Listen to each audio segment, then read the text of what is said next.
Question number 12 देखते हैं। Two surfaces are said to be tangent at common point P if each has the same tangent plane at P।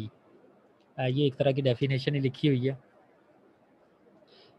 क्या लिखा हुआ है कि दो सरफेसेस टेंजेंट किसी एक पॉइंट पर कब होंगे if each has the same tangent plane, कि अगर दोनों जो हैं वो same tangent plane at P हो, ठीक है, तो दोनों टेंजेंट प्लेन्स हों। शो दैट द सरफेसेस, अब यहाँ तक तो डेफिनेशन एक दो सरफेसेस को टेंजेंट कब कहा जाता है, दो सर्फेसिस को टेंजेंट कब कहा जाता है। Two surfaces are said to be tangent at a common point P, ठीक है, ये एक डेफिनेशन है। If each has the same tangent plane at P, ठीक है। दूसरे अब यहाँ तक डेफिनेशन थी, आगे उन्होंने क्वेश्चन पूछ लिया, show that the surface x square plus z square plus 4y is equal to 0 and, अब ये दो सर्फेसिस दी हुई हैं, दूसरी सरफेस कौन सी, x square plus y square plus z square minus z plus 7 is equal to 0 are tangent at this point, ठीक है। अब ये दोनों सरफेसेस हमने बतानी है कि ये टेंजेंट हैं इस पॉइंट पर। अब कैसे पता चलेगा कि ये दोनों टेंजेंट है, कि अगर दोनों सरफेसेस की जो टेंजेंट प्लेन्स हैं दोनों की, वो टेंजेंट होंगी, दोनों की प्लेन्स जो हैं वो टेंजेंट होंगी, तो ये सेम टेंजेंट प्लेन होगी, सेम दोनों की, तो ये टेंजेंट सरफेसेस होंगी, ये दोनों सरफेसेस टेंजेंट कहलाएंगी। तो हम पहले एक की प्लेन निकालते हैं टेंजेंट प्लेन, फिर दूसरे की टेंजेंट प्लेन निकालते हैं। तो पहले जो फर्स्ट सरफेस दी हुई है x square plus y square, sorry x square plus z square plus 4y, तो इसकी टेंजेंट प्लेन कैसे बनेगी, पहले ग्रेडियंट ऑफ एफ फाइंड करें एट पॉइंट पी। अब वो यहाँ पर पॉइंट पी जो दिया हुआ है 0, -1 और 2 दिया हुआ है, तो इस पर ये आपका जो ग्रेडियंट एफ आ गया, तो ये नॉर्मल वेक्टर होता है इक्वेशन ऑफ प्लेन पर, तो इसकी इक्वेशन ऑफ प्लेन बनाएं, तो वो टेंजेंट प्लेन कहलाएगी इस पॉइंट पर, तो वो ये बनेगी y plus z minus 1 is equal to 0। इसी तरह से दूसरी सरफेस है, उसकी टेंजेंट प्लेन बनाएंगे तो वो भी y plus z minus 1 is equal to 0, यानी कि सेम टेंजेंट प्लेन आ गई। तो अगर सेम टेंजेंट प्लेन आ गई तो इसका मतलब है दोनों सर्फेसिस आर टेंजेंट, ठीक है। Two surfaces are said to be tangent, तो वो सर्फेसिस टेंजेंट होगी एक दूसरे की। इस तरह से क्वेश्चन नंबर 13 पर आए। Show that the sphere x square plus y square plus z square is equal to 18 and cone are tangent along their intersection. एक स्फीयर है, एक कोन है, तो दोनों क्या हैं, टेंजेंट हैं अलोंग देयर इंटरसेक्शन, जहाँ पर वो इंटरसेक्ट करती हैं वहाँ पर ये टेंजेंट हो जाती है। We find the points of intersection of two surfaces. अब वो पॉइंट्स कैसे, x square plus y square plus z square is equal to 18 और दूसरी x square plus z square is equal to y minus 6 square, ठीक है। तो अब ये देखें कि यहाँ से अगर आप x square plus z square निकाल लें तो क्या बनेगा, या x square plus z square की वैल्यू अब यहाँ पर पुट कर दें, इधर एक ही बात है, इक्वेट कर लें, तो वो बनेगी y square is equal to 18 minus y minus 6 square, ठीक है। This gives y is equal to 3, y की वैल्यू आ गई। अब अगर हमारे पास जो function f of x y z जो सरफेस है वो हमारे पास है ये, अब इस पर हम वो बनाते हैं ना, टेंजेंट बनाते हैं, ग्रेडियंट बनाएं पहले। ग्रेडियंट ऑफ एफ क्या बनेगी, ये which shows that 2x1 2y1 2z1 are the direction ratios of the normal, ठीक है। But y1 is equal to 3, therefore direction ratios of 2x1, ठीक है, और 6 एंड 2z1, तो again z x y z जो कौन की इक्वेशन है वो ये है, उसमें पुट कर दें, तो ग्रेडियंट ऑफ जी ये बनेगा, ठीक है। तो gradient of G is a normal vector at P. Now 2x1 minus 2y1 minus 6 और 2z1 are the direction ratios of the normal to this point, but y1 is equal to 3, तो अब वो भी y1 की जगह पर आप जो y1 2 y1 है तो 2 y1 की जगह पर आप 3 लगा दें। Are the direction ratios of the normal in both cases which shows that the given sphere and the cone are tangent along their intersection. ठीक है, डायरेक्शन रेशियो सेम आ गई। तो जब डायरेक्शन रेशियो सेम आ गई तो हम ये कह सकते हैं कि ये normal in both cases which shows that the given sphere and cone are tangent along their intersection. ठीक है, वो आप इंटरसेक्शन पर वो टेंजेंट है। क्वेश्चन नंबर 14 पर आएंगे तो शो दैट द सर्फेसिस, अब यहाँ पर दो सर्फेसिस इंटरसेक्ट ऑर्थोगोनली, कि जहाँ पर वो इंटरसेक्ट करती हैं वो पॉइंट परपेंडिकुलर है, वहाँ पर ये दोनों सर्फेसिस आपस में परपेंडिकुलर हो जाती हैं।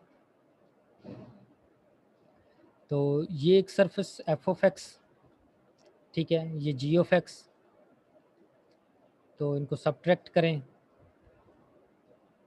ये हमारे पास आ जाएगा। तो डॉट प्रोडक्ट लें तो वो ज़ीरो आ गया। तो जब डॉट प्रोडक्ट ज़ीरो आ गया तो इसका मतलब है कि वो परपेंडिकुलर है। ठीक है, तो वो इंटरसेक्टिंग पॉइंट जो है वो उनका परपेंडिकुलर है।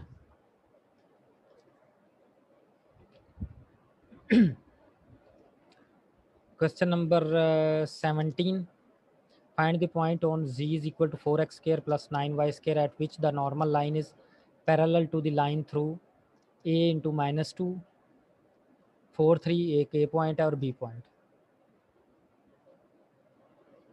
ठीक है, अब क्वेश्चन देख लें। ये क्वेश्चन तरीक़ाकार तकरीबन वो सेम ही चीज़ें चल रही हैं, लेकिन क्वेश्चन थोड़ा सा चेंज होकर आ रहा है। ठीक है, किसी में नॉर्मल लाइन फाइंड करनी है, किसी में परपेंडिकुलर बताना है, किसी में ऑर्थोगोनैलिटी, जो भी है। अब इसमें क्या है, हमने पॉइंट फाइंड करना है। ठीक है, पॉइंट क्या है, ऑन ये एक सरफेस दी हुई है z is equal to 4x square plus 9y square at which normal line is parallel to the line through A. एक जो उस पर नॉर्मल लाइन है वो पैरेलल है किस, उस लाइन के जो इन दो पॉइंट से गुजरती है, ए और बी। तो इसका मतलब है हमें तो पहले वो अपनी नॉर्मल लाइन तो निकालनी पड़ेगी। ठीक है, फिर इसकी लाइन बनाएंगे, वो देखेंगे कि एक दूसरे के पैरेलल है या नहीं है। तो let's see, let p of x1 y1 z1 be the required point. तो ग्रेडियंट ऑफ f हम निकालेंगे एट दिस पॉइंट, वो हमारे पास ये आ गया। Direction ratios of the normal are, ये इसके डायरेक्शन रेशियोज यही बने ना, 8x1 18y1 और -1।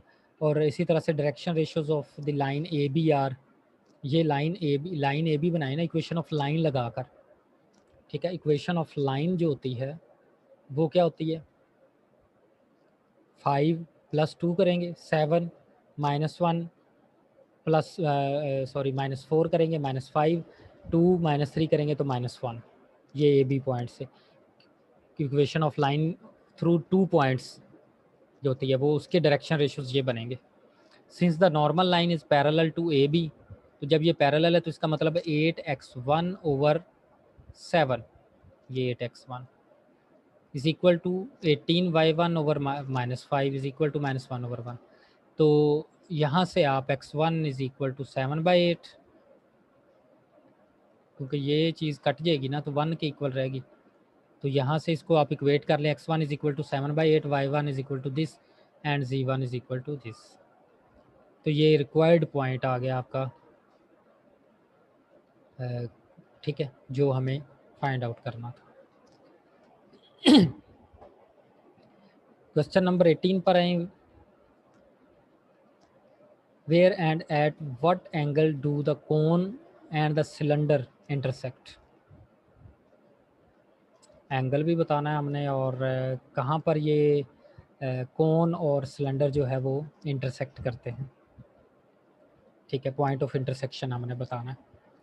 For the point of intersection we solve X square, ये हमारे पास एक ये कोन है और ये है, इसको हम साइमल्टेनियसली सॉल्व करेंगे तो हमारे पास ये वैल्यू आती है z square is equal to 8। Simultaneously solve करने का क्या मतलब, आप सिंपल ये कर लें कि X square plus Y square is equal to 4 है ना, तो ये वैल्यू यहाँ पर पुट कर दें, x square plus Y square की वैल्यू 4 यहाँ पर लगा दें, तो ये आपके पास z square is equal to 8 आ जाएगा और z is equal to +-2 2 under root आ जाएगा।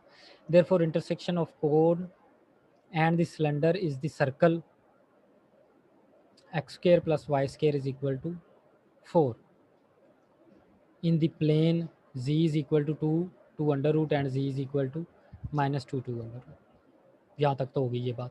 Now for the cone we have, ये सरफेस है, इस पर ग्रेडियंट चेक करें एट पॉइंट पी.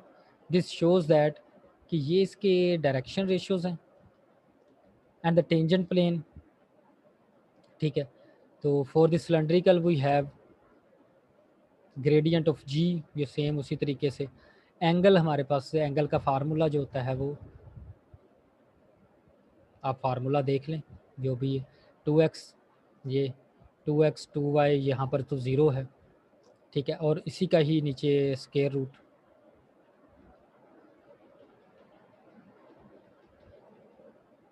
तो ये एंगल का फार्मूला होता है.